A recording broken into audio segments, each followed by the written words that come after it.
শত জল্পনা কল্পনা শেষ করে আজকে হামজা দেওয়ান চৌধুরী বাংলাদেশে এসেছে। আজ দুপুর 11টার সাড়ে 11টার দিকে সিলেট বিমানবন্দরে সে নেমেছে তার পরিবারের সকল সদস্য সহ।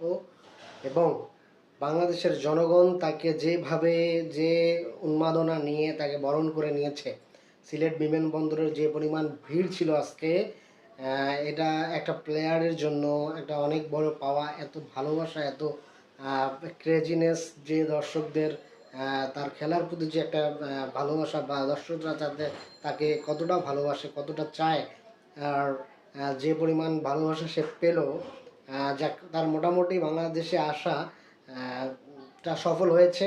আর বাংলাদেশের ফুটবল প্রেমীদের জন্য অনেক দিন, অনেক জল্পনা কল্পনার পর আজকে যে মাহেন্দ্র খন্টা হামজা চৌধুরী বাংলাদেশে এসেছে, এবং বাংলাদেশের মানুষ তাকে সাদরে অভ্যর্থনা জানিয়েছে, এবং বাংলাদেশের ফুটবল ফেডারেশন এবং সিলেটের তার আত্মীয় স্বজন সকলে তাকে বিমানবন্দর থেকে অনেক একটা উন্মাদনার সাথে, অনেক উষ্ণ অভ্যর্থনার সাথে তাকে তার গ্রামের বাড়িতে পৌঁছে নিয়ে গেছে।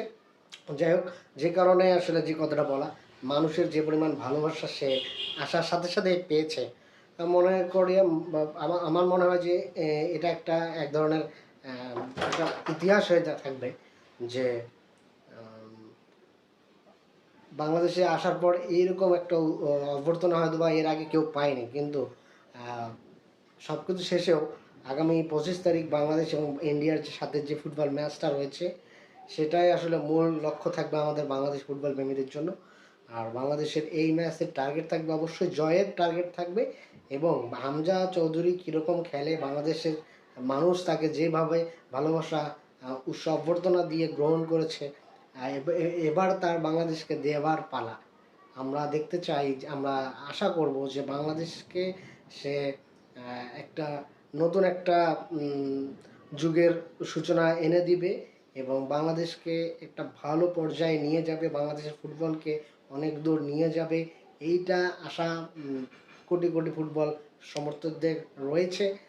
গতকালকে শেফিল্ড ইউনাইটেডের যে তাদের যে ডার্বি ম্যাচটা হয়েছে, মোটামুটি সেটাতে 1-0 হামজার টিম জয় পেয়েছে, এবং সেই ম্যাচ শেষ করার পরেই সে রওনা দিয়েছে তার দেশের মাতৃভূমির টানে।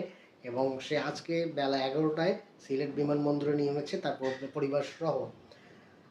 আমরা বাংলাদেশের ফুটবল প্রেমীরা তাকে অভ্যর্থনা জানিয়েছি, এবং বাংলাদেশের এত কোটি কোটি সমর্থক তাকে উষ্ণ অভ্যর্থনা এবং ভালোবাসায় পরিপূর্ণতায় গ্রহণ করেছে। এবার আমাদের পালা যে হামজা চৌধুরী আমাদের বাংলাদেশকে ফুটবলকে কী উপহার দেয়। আশা করব হামজা চৌধুরী এই বাংলাদেশে আগমন, এবং বাংলাদেশের ফুটবলে তার প্রত্যাবর্তন শুরু হবে। এবং মোটামুটি আমরা আশা করতে পারি যে হামজা চৌধুরী একটা ভালো ফুটবল উপহার দিবে আমাদেরকে, এবং আমাদের বাংলাদেশের জন্য ভালো কিছু বয়ে নিয়ে আসবে। আশা রাখছি হামজা চৌধুরীর উপর, এবং তার ভালো খেলে বাংলাদেশকে একটি জয়, ইন্ডিয়ার সাথে ভালো একটা ম্যাচ আমরা আশা করব। সে পর্যন্ত ভালো থাকবে। যারা আমার ভিডিও ইউটিউবে দেখছেন, তারা অবশ্যই, যদি ভালো লাগে এবং আপনাদের কোনো মতামত থাকলে কমেন্টস করবেন, এবং আপনাদের জন্য শুভকামনা, এবং আমার চ্যানেলটি সাবস্ক্রাইব করবেন। সকলে ভালো থাকবেন। ধন্যবাদ সকলকে।